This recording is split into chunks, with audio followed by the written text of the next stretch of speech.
All right, guys, welcome back. So I'm not going to work on this thing anymore, and I'm going to bag this, and I'm going to give you some reasons why.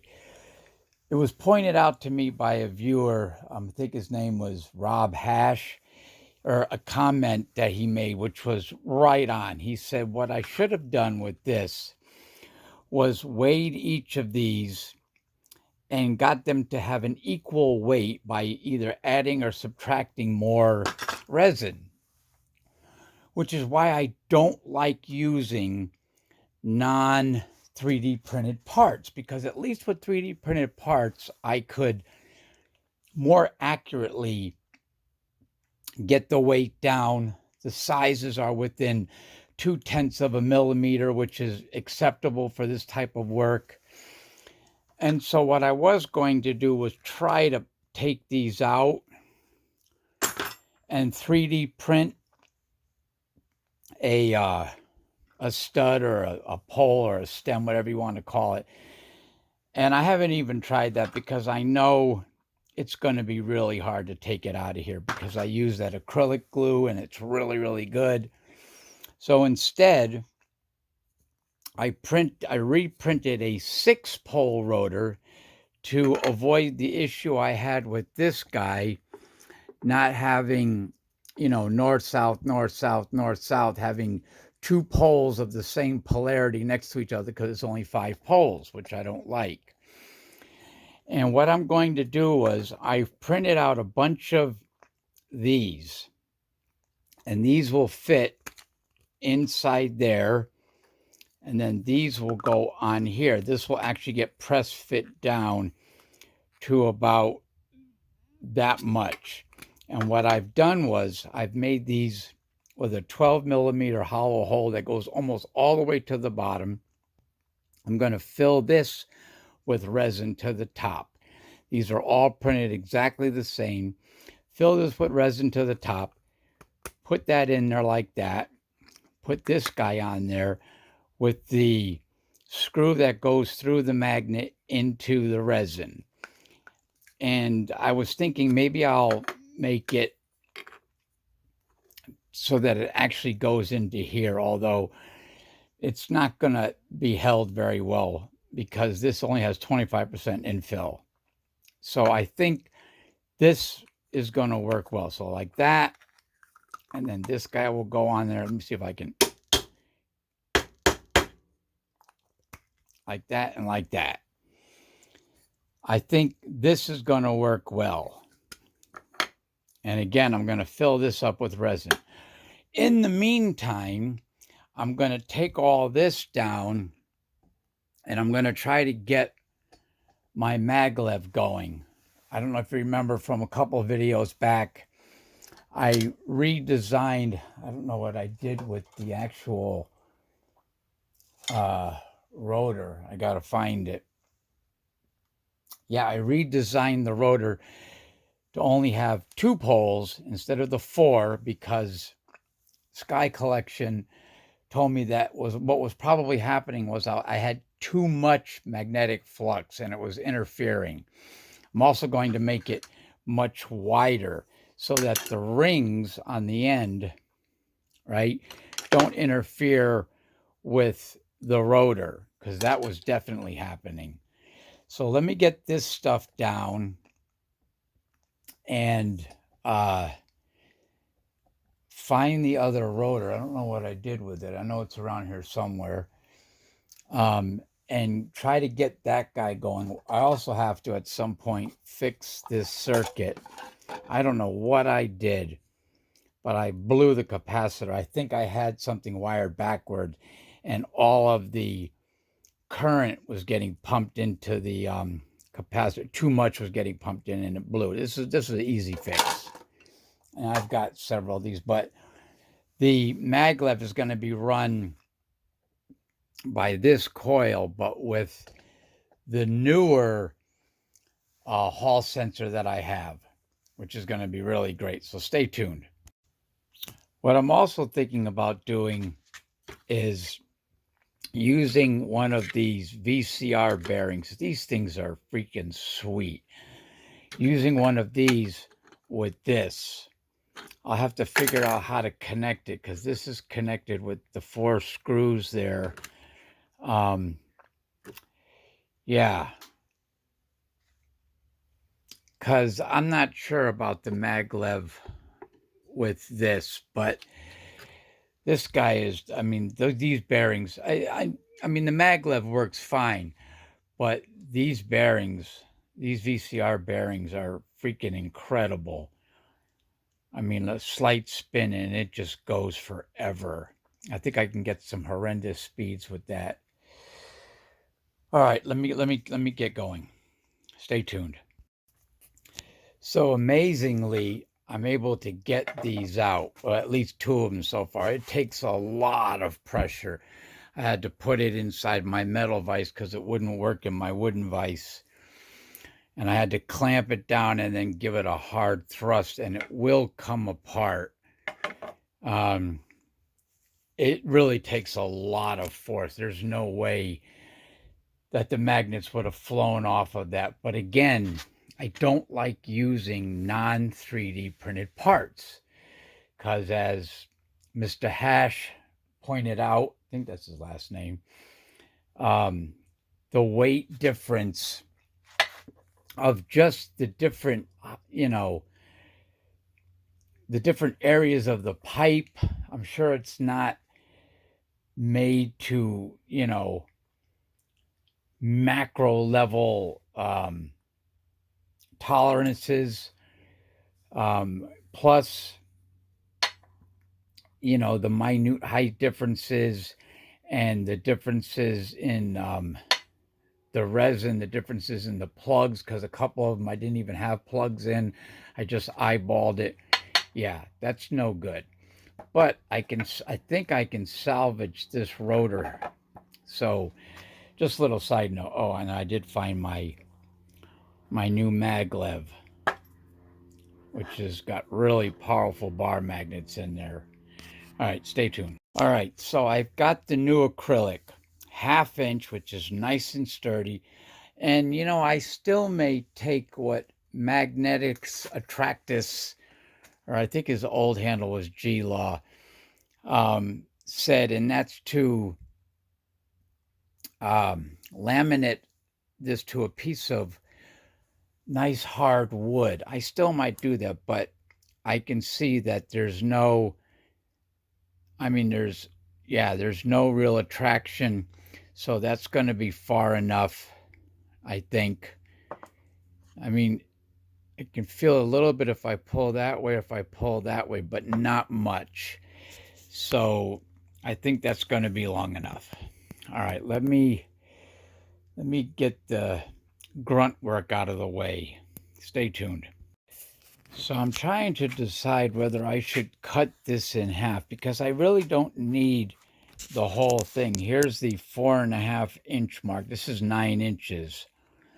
And right here is 4.5.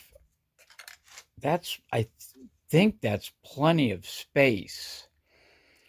At the same time, I want this to be really rigid, but I think this is too much space. I don't think I need all of it, and I don't want to cut like 1/3 of it off, because that would be wasteful. So if I was going to cut it, it would be in half. Then I could have a second one for maybe. What I could also do is just, let me get this out of the way so it doesn't go whipping around. What I could do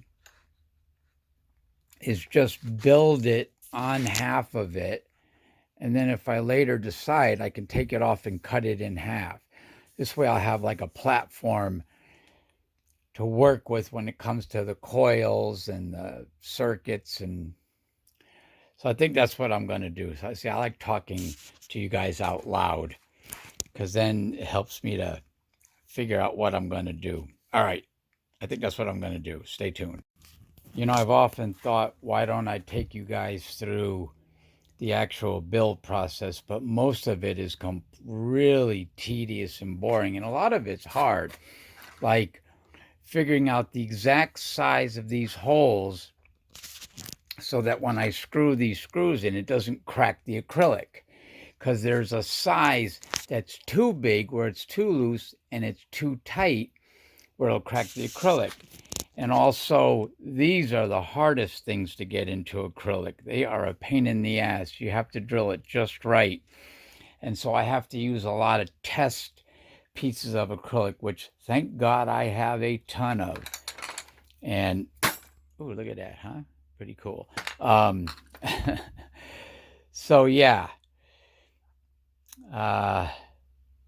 Yeah, to take you through all this, but it is tedious work, and it's precise work for the most part. I realized that if I use these, oh, wait a minute, now that I'm thinking about it, I'll have to countersink these a little bit. I believed I've used them before on other systems other than, oh no, I think what I used on other systems were studs that came up from the acrylic, and I think maybe that's what I'll do instead of those, because if I remember correctly, I tried it with these one time, and it's a pain in the ass because you've got to get it just right so that it will go in, but tight enough so that it will hold. And these are not made for acrylic. These are made for wood.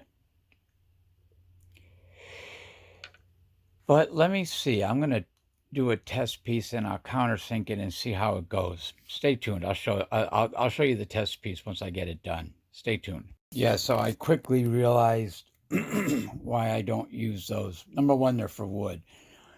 But number two, when the drill gets a little bit bigger, excuse me, it starts to crack the acrylic. It doesn't drill through nicely. It's much easier to use these guys. Screw these guys down in there, and then, yeah, it's much easier to use those, which means I'm going to have to put this up on something like that piece of wood. Yeah, I'm definitely going to need a piece of wood. So, and I don't have anything 9 inches wide, but I don't need 9 inches. I just need a piece of wood big enough. I just need a piece 4.5, and I believe I have some hard hickory, or not hickory. What the hell is it called? Maybe it is hickory, but I have some really hard wood that I think will work perfect for this. So let me go find that and check it out. Yeah, so the wood is mahogany, and if you guys know anything about wood, it's a very hard and stable wood, nice and thick. And I don't think I'm going to cut it the full length. I think I'm going to cut pads off, like right there, so it'll be on one end and the other end. I can always take it off and put a full piece if I need to. But yeah, this is some beautiful wood. Mahogany. Stay tuned. Yeah, so I decided to go with the full piece. There'll be a gap underneath here, but that's no big deal. All the weight's going to be on here. Yeah, that should work great. My only question is, how do I laminate to this? And should I laminate it to the paper so that I can easily take it off? I'll have to think about it. I could laminate it to the paper. The paper's on there good. And that would make it easier to take this off of the plastic if I need to. But at the same time, I'm laminating to paper, so that's not the smartest thing in the world to do. I'll figure something out. Stay tuned. All right, so like I said in the previous section, I decided to go with a full piece. What I've done was I've taken off the paper. I'm so stupid. I measured wrong and cut the paper, so I've got a thin razor line going right down almost the middle. That's not a big deal. So I've cut the paper off, and I was going to glue it, but that always looks like crap. So I think what I'm going to do is I'm going to screw it. Two screws here, two screws here, two screws here. But I'm trying to decide, should I do it from the bottom to the top? I mean, it'll work. I countersink it. It'll grab enough of it. And then there won't be screw heads on the other side. But I don't think that's the best way to do it. I think it's better to go from the top down. Yeah, that's what I'm going to do. So I need to line this thing up, clamp it, figure out what's the best drill for this size screw in acrylic, but not use the same drill for the wood, because then it will be too loose. So I'll have to drill the acrylic holes first, and then a small little pilot hole using, a little pilot drill for the screws themselves. So back over to the experimental acrylic. Figure out which drill is best for that. Stay tuned. All right, so it's looking good. This will definitely be super sturdy. And these little screws I don't think are going to cause major interference with the magnetic field. You have to be careful when you're screwing these down through the acrylic into the wood, because the acrylic gets really hot and then it binds up on there and you'll snap these off. You have to go really slow. Ask me how I know. Stay tuned. All right, so the only issue I see with the way this is now is that it is pretty sturdy, but when a lot of pressure is put on this, it could flex because it only has two hold downs. It has braces in here and the whole 9 yards. So I think it'll be okay. I'm leaving the paper on until the very end on both sides so that I can preserve some bit of cleanliness. All right, we're getting there. Stay tuned. The grunt part is almost over. Stay tuned. Yeah, so it's looking good. I don't feel any interaction. You can see the wrench down there, but I don't really feel any real interaction. Maybe just a little tiny, but I mean, it's so mild. I don't know if it's reacting to the ring magnets or any other. Yeah, it's good. There's no reaction at all. So now comes another tricky part, because I need to build this on both ends with the magnet and the, what did I do with them? Oh, they're over there. And the support pieces for the magnet. It's going to be tricky because this is really tight on here. I mean, majorly tight, which is good. But at the same time, oh, and with this one, remember I did an experiment on the last one where I did north, south, instead of the poles facing out, because I wanted to see if I'd get more interaction with super poles. I'm not doing that with this one. I'm just doing regular north, south, north, south, north, south, north, south. Yeah, so north here, south here. Yeah, I'm not going to, I really can't do anything with super poles because I don't have anything next to it. I mean, I could do it like that. Then I'd have north, south, north, south. I'd have 4 poles to work with instead of 2. And maybe I'll try that. Because I'm hoping to figure out how I can make this so I can take the end off. It's kind of difficult because it really needs to be on there sturdy. Let me see what I can come up with. Stay tuned. So this is non-magnetic stainless steel and it's hardened. So I can't cut it even. Oh, I don't even know if I was recording. Well, anyway, so this is non-magnetic stainless steel and it's hardened. So I can't cut it with a metal bandsaw. I've got to cut it with a grinding wheel, which I have plenty of. So I thought I'd just share that little tidbit. I ground down the point using a grinding wheel, and I think I'm going to refine it before I cut it in half. Stay tuned. All right, so let me give you guys the rundown on how I'm going to do this. So here is the opposing magnet for the ring magnet to make the maglev work. I have this piece here is the other half of this piece here, and it sits about that far. What I'm going to do is I have a piece of solid brass bar that I'm going to put inside here for two things, for stabilization and also to push up against this pin so it can't float back and forth, which means I have to put this kind of together, then measure and get the exact length. I'm going to sneak up on it.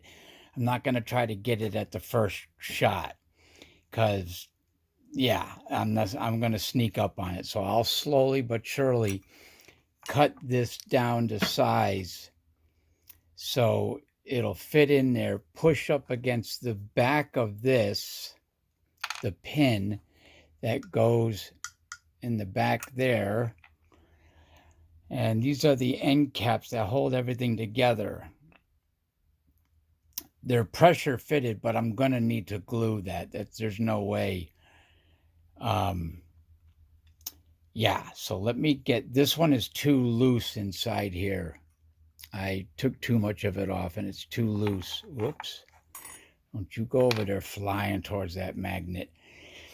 Yeah, once I do that, I should be able to get ready to try to put this thing together for the first time.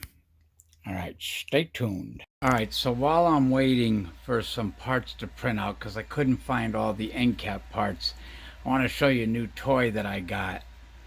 A Windhurst machine or whatever it's called. This thing shoots some big ass sparks. So it's done by static electricity, which loads these capacitors on both sides. Here, watch this. Look at that thing. Oh, it's not showing up very good on the camera. In fact, it's not even, some of the sparks aren't even showing up. Some of them are. That thing is wicked, huh? Let me see if I could increase the distance a little bit. Gotta be really careful with this thing not to touch it. Oops. Oh, and it's not on a very steady box. Oh yeah, that was a big one. See, that was a big one too, but it didn't show up on camera. There it goes. So I can increase the distance. That's like a good 2.5 inches.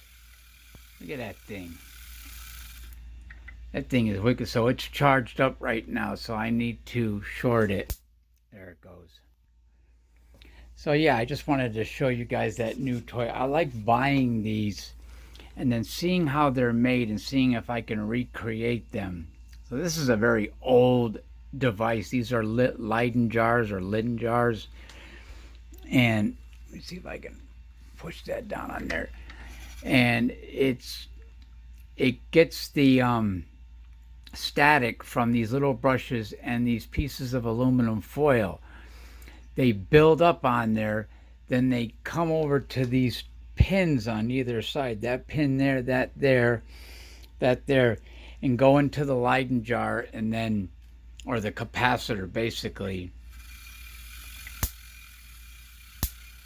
Yeah, you can't even see it on the camera. I can see it. It's really weird. Sometimes you can see it.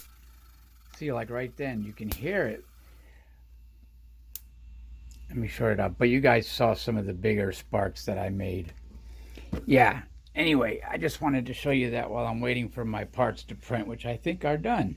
Stay tuned. Guys, so I think I got it. So in there is where the magnet's going to be, right? One there, one there. And of course the rotor is going to be right here. I already have the brass rod in there, so I think I got lucky and only took 2 times to sneak up on it. So now what I need to do is put the shaft on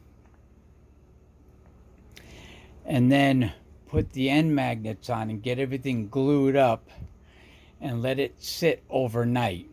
And then tomorrow we'll try a first run. So let me get it all together and I'll show you what it looks like and then we'll see what happens. Stay tuned.